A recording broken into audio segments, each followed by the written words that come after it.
ये नहीं, जैसे आपने कहा कि हर चीज़ में बोलते हैं, तो किस चीज़ में बोलते हैं? हर चीज़ में तो मुझे तो नहीं लगता कि मैं हर चीज़ में बोलता हूँ। कपालभाति 108 बार। अच्छा अच्छा, हाँ अच्छा अच्छा, वो उस मतलब प्राणायाम या कोई हाँ, तो 108 शब्द बोलते हैं आप, 105 नहीं, 100 नहीं। जनरली लोग, आम आदमी जो है 100 बोलता है, 150 बोलता है। आप 108 बोलते हैं। और वो जो लोग माला भी जपते हैं तो बोलते हैं 108। वो है तो उससे कुछ तो महत्व है ना गुरु जी। हमने भी 108 का, तो क्या महत्व है? ऐसा है कि जो जो हम लोग की कुंडलिनी शक्ति जागती है, तो उसमें कमल दल है। कमल दल, हाँ, दल का मतलब होता है जैसे पंखुड़ी होती है ना, पंखुड़ी, हाँ, तो वो कमल दल है। तो उनकी जो संख्या है तो वह 108 है। अच्छा, हाँ, मतलब एक अच्छे साधक के लिए, और उससे भी ऊंचे साधक के लिए तो वो 1008 है। लेकिन एक अच्छे साधक के लिए वो 108 की संख्या तक वो महसूस कर लेता है, उतने कमल दल को वो फील कर लेता है। अच्छा, हाँ, कमल के दल को, हाँ, कमल के दल को मानिए वो मतलब समझ लीजिए कि ऊर्जा इस तरह से अगर बहे कि एक पैटर्न बनाए कि जो कि लगे फूल जैसा, और इस तरह से उसकी जो पंखुड़ी जैसा लगे, तो ये पैटर्न बनता है ऊर्जा के बहाव का जी। तो उसकी जो संख्या है वह 108 है सामान्य साधक के लिए। सामान्य साधक, हाँ, तो इसलिए शुरुआत में बताया जाता है कि 108 बार कीजिए आप। तो उसके पीछे जो रीजन है वो यही है। इसके बाद जब सहस्त्रार चक्र जग जाता है, सहस्त्रार उसका नाम इसीलिए है, सहस्त्र मतलब 1000 होता है, 1000। हाँ, तो वो एग्जैक्टली 1000 नहीं है बल्कि 1008 है। हाँ, तो वो 1008 है, तो इसलिए वो सहस्त्रार चक्र। तो 108 जो है मतलब ये प्राइमरी हो गया, बेसिक है ये। हाँ, ये बेसिक है। ये 1008 तक तो आप जाना चाहिए, आदमी को उतना जागृत कर लेना चाहिए। यही ऋषि मुनियों का मतलब वो है। ये 108 भी कोई सामान्य कोई हाँ, 108 भी कोई हंसी मजाक नहीं है।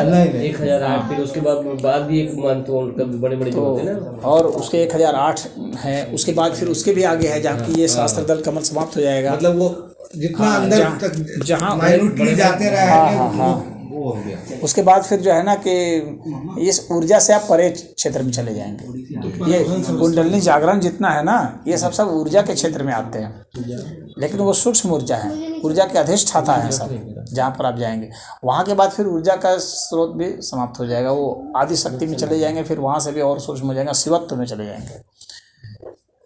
तो शिव तत्व में बड़े जो शादी लोग होते हैं ना, श्री 1008 बाबा लिखा है, तो वहाँ 1008 बाबा जो लिखते हैं ना, उसका मतलब यही होता है। 1008 जो लिखता है इसका मतलब वो ये दावा कर रहा है कि उसका जो सहस्रार जग गया। वो बात और है कि लिख रहा है कि जगा रहा है। हाँ, अब वो खाली लिख देगा कोई तो वो बात दूसरी है, लेकिन ऐसे 1008 में जो है शास्त्रार्थ जगता है।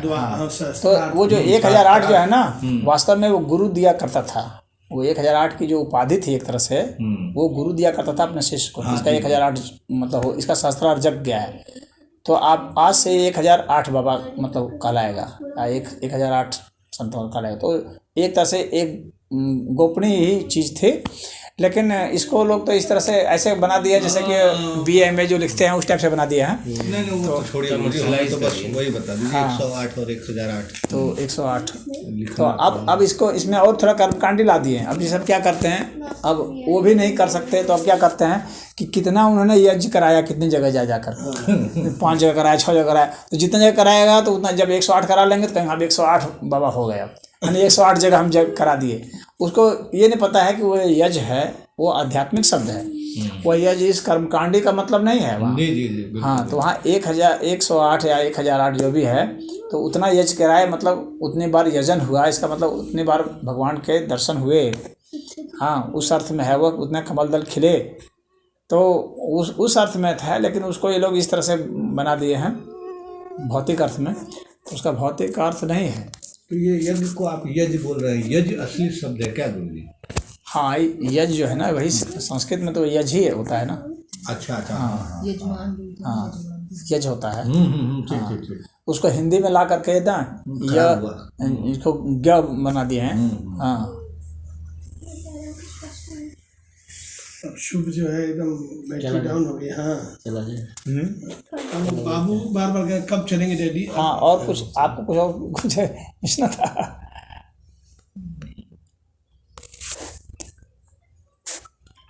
अब जो हम लोग आर्थिक बात कर रहे थे वो आपको समझ में आ गया ना कि अर्थ किस तरह से है? हाँ समझ में आया? अर्थ अध्यात्म से कैसे जुड़ा हुआ है? नहीं अब नहीं समझ में आया? इन लोग छोड़ के आएंगे। पुरुषार्थ में एक शब्द है पुरुषार्थ। पुरुषार्थ में धर्म, अर्थ, काम और मोक्ष की बात है। ना ना ना ये चार हैं, धर्म, अर्थ, काम और मोक्ष। इसमें अर्थ दूसरा है। अर्थ जो है किस अर्थ का एक तो मतलब होता है कि पैसा रुपया जो भी वस्तुएं हैं, संसाधन हैं, हाँ, उनको अर्थ कहते हैं। और एक अर्थ का होता है मीनिंग। एक अर्थ का मतलब होता है कि इसका मीनिंग क्या है, इसका मतलब क्या है, इसके मायने क्या है। समझ गए? तो ये जो भौतिक रूप से जो संसाधन की बात होती है जिससे हम जिंदा रहते हैं वो हमारे लिए महत्वपूर्ण है, क्योंकि जिंदा रहेंगे तो हम कुछ करेंगे, चाहे हम कुछ भी करें। तो हम इन्हीं पदार्थों से, इन्हीं संसाधनों से बने हैं। पहली चीज़ तो ये समझ लें, इनसे ही तो हम बने हुए हैं। हमारे शरीर में हाड़ मांस ये सब जो कुछ भी है। अब हमको ये समझना है कि ये किससे बने हुए हैं। एक अर्थ तो ये भौतिक संसाधन हो गया, इसको अच्छा से समझना। एक अर्थ तो हो गया भौतिक संसाधन, और दूसरा अर्थ का मतलब क्या हो गया? मायने, मतलब। तो अब यह जो भौतिक संसाधन है, ये इसके क्या मायने हैं, इसका क्या मतलब है, ये किस चीज़ से बने हैं, तो उस चीज़ का पता लगाना है। जब उसका पता लगाएंगे हम तो आध्यात्मिक हो जाएंगे। ये संसाधन से कैसे हम बने, इन संसाधनों से कैसे ये बने, तो इनका पता लगाएंगे तो हम आध्यात्मिक हो जाएंगे। तो इसलिए अर्थ जो है ये हमारे अध्यात्म से जुड़ा है, हमारी ज़िंदगी से जुड़ा है, और हमारी ज़िंदगी संसाधनों से जुड़ी है और चेतना से भी जुड़ी है, अध्यात्म से भी जुड़ी हुई है। तो ये कैसे जुड़ी हुई है, इसी का लिंक पता करना है। तो जो अर्थ को अच्छा से समझ लेगा तो अर्थ व्यवस्था को समझ लेगा। वो अर्थ की क्या व्यवस्था है, उसके क्या मायने मतलब हैं, उसको हम जमा करते हैं। क्यों जमा करते हैं? अर्थ जो आप मायने वाला बोल रहे हैं, उसको समझ लेगा। हाँ, उसको मायने समझना पड़ेगा ना कि आखिर ये अर्थ क्यों हम जमा करते हैं। धन संपत्ति क्यों जमा करते हैं? धन संपत्ति क्या है, ये कैसे आती है, कैसे जाती है, कैसे आपको मिलती है, कैसे नहीं मिलती है, क्यों मिलती है, किस लिए मिली है आपको, कब तक मिलेगी आपको, कब तक आपका जीवन रहेगा, जीवन के बाद क्या होगा, ये फिर बिखर के कैसे होंगे। इन सब चीज़ों का पता लगाना है ना आपको। तो पता लगाएं तो इसका मतलब है कि आपको अर्थव्यवस्था की अच्छी जानकारी हो गई, अन्यथा आपको जानकारी नहीं है। और अगर जितनी अच्छी जानकारी होती चली जाएगी उतना ही आप जो है आध्यात्मिक होते चले जाएंगे। अर्थव्यवस्था का मतलब सिर्फ यहाँ जो अभी सामान्य रूप से जो नेता लोग बोलते हैं या इकोनॉमिस्ट बोलते हैं वही नहीं है कि पैसा जमा कर ले हो गया, अर्थ हो गया। इतना ही अर्थ नहीं है। अर्थ बहुत बड़ा व्यापक शब्द है।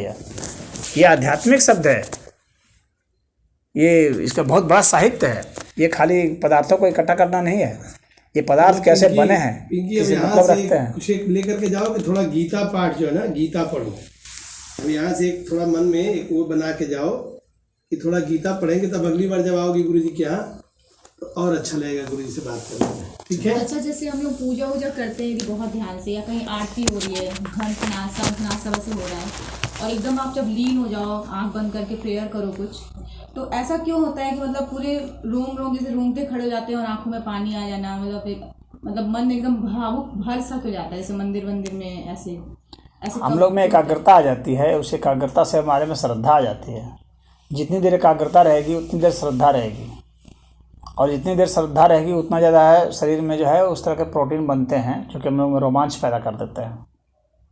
हम लोग के शरीर में सुखदायी प्रोटीन बनते हैं, जिसमें कि डोपामाइन प्रोटीन है, सेरोटोनिन है, ये सब जो है सुखदायी प्रोटीन है, एंडोर्फिन है। जैसे अंदर से ना जैसे मन भावुक सा हो जाता है और रोंगटे खड़े हो जाते हैं, जैसे कभी भी ऐसे ना जैसे आरती हो या मतलब शंखनाद में ऐसे खड़े हो कहीं ऐसी स्थान। हाँ, तो ऐसी भावना जाग जाती है ना, एकाग्रता की वजह से, श्रद्धा की वजह से ऐसी भावना जाग जाती है।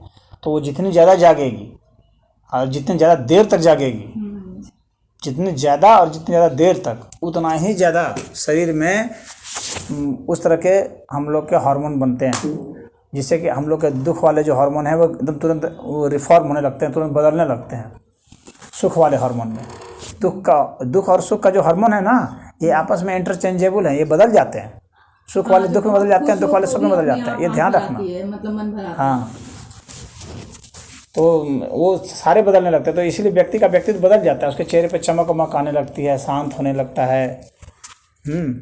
उसको क्लेश व्लेश नहीं रहता, उतना झगड़ा विवाद इन सब में उसको कोई रुचि नहीं रहती है। क्यों? क्योंकि वो सुख में डूबा रहता है अपने में। उसको उसमें आनंद आ रहा है, उसको बार बार फिर अब रोमांच हो रहा है, तब तुम्हें बार बार जब मौका मिलेगा तो उसमें जाने का प्रयास करोगी ना। तो तुम्हारा स्वाभाविक रूप से ये सब एक दूसरे की शिकायत, बुराई, नकारात्मकता से मन हटेगा, उसमें तुमको अच्छा लगेगा।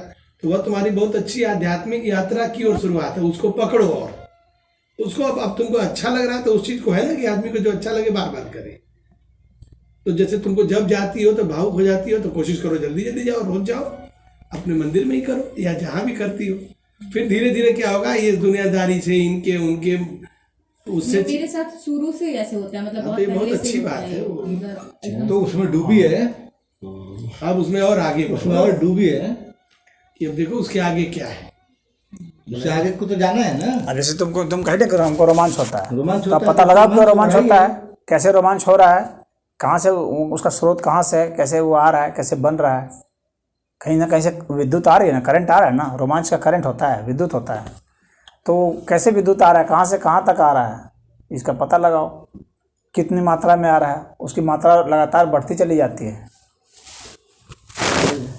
हाँ गुरु जी, ठीक है, बढ़िया है।